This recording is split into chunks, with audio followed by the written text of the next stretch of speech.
I call Fletcher Tabato. Thank you, sir. Thank you for the opportunity, and I'd like to take the opportunity to welcome the Minister to the new role. His speech left something to the imagination, though.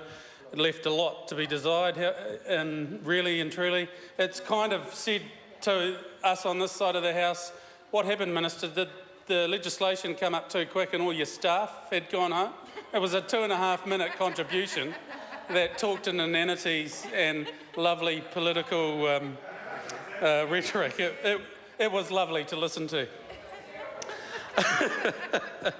But what he did say, Mr. Speaker, was that the National Party in the consultation process in Select Committee very much listened to the submissions from industry. And I have made much of that in my contribution for this evening, which I'll get to very shortly. But I do again welcome the Minister to the role, and I look forward to supporting efforts such as this one, where there are fixes made as dismal and arguably ineffective as they can possibly be.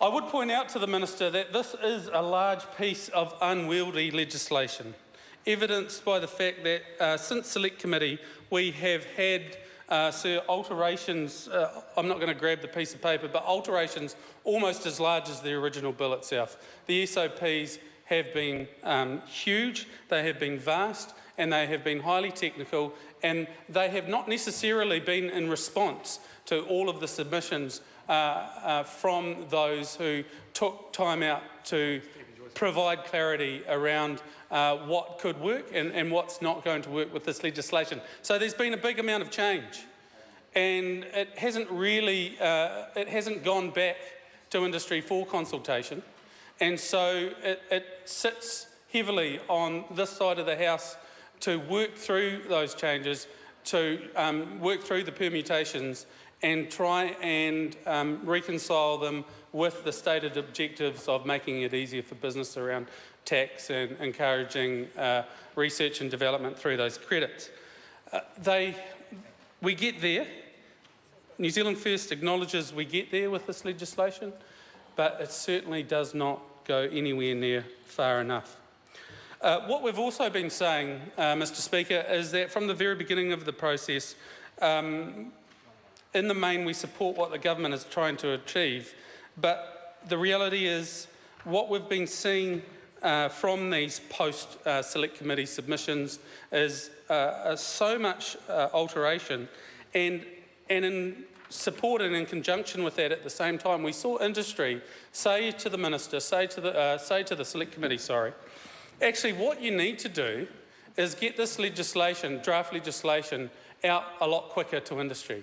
Actually get it out before it's even going into the first reading process, before it even comes to the House. Put out drafts of what you're thinking. And this piece of legislation, which they were specifically speaking to at the time, is a great example of how the legislation process could benefit from that kind of submission. Because what we would see then is the experts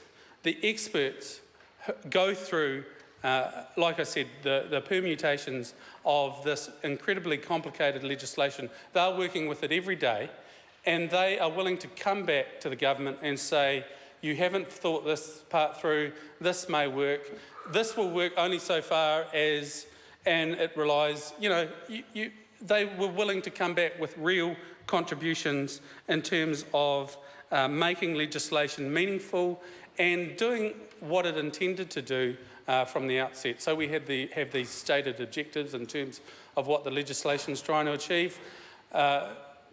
We get there in some part with this, but the reality is all too frequently the fix-ups in these remedial bills will require fix-ups in the not too distant future. What we have seen, and I know it will happen, is that this particular piece of legislation has gone through the House quite quickly, Mr. Speaker, and the process has been there, but as I've said twice already, there have been substantive changes to the legislation post-Select Committee. There's been no public review of those changes, and so we're here now, and I still ask the question, you know, is it possible now to go back and say, well, you've had all these changes, they need the public to submit on them, where do we go to from here? What we suggest, Mr Speaker, and I think it's fair and reasonable,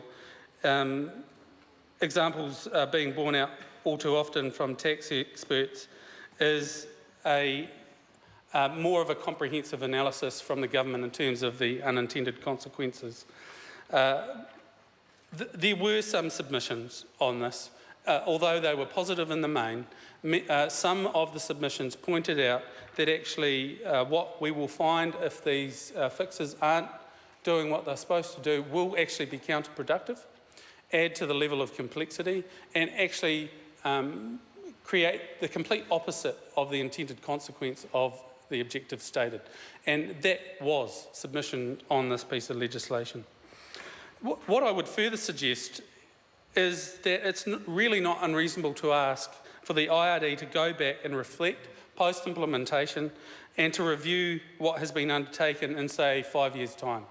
For the IRD itself to go back and do a review so that we can actually measure the effectiveness of this legislation. Submitters highlighted this in their submissions and made sensible calls highlighting the level of complexity, as I've said, and I agree with them. This possibility would help flatten out and minimise those complications. Tax should not be complex. New Zealand First says, and would insist in fact, that it needs to be as simple as it can possibly be. And the reason for that is basically for compliance. And so David Bennett. If it's, and so the chairman of the F&E can understand it.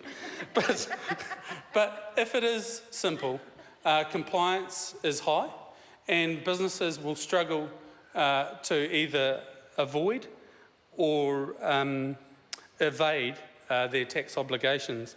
And we know for a fact that some big businesses out there are running rings around our legislation and are avoiding their tax obligations, and this bill doesn't even begin to address some of those bigger issues, Mr Speaker.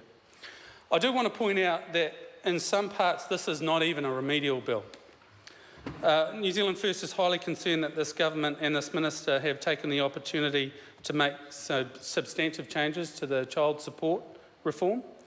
And for those in our community looking for cues as to how they can talk to legislation, the title of this bill certainly gives nothing away as to suggest that that this government is making not just fixes, sir, but quite substantive changes.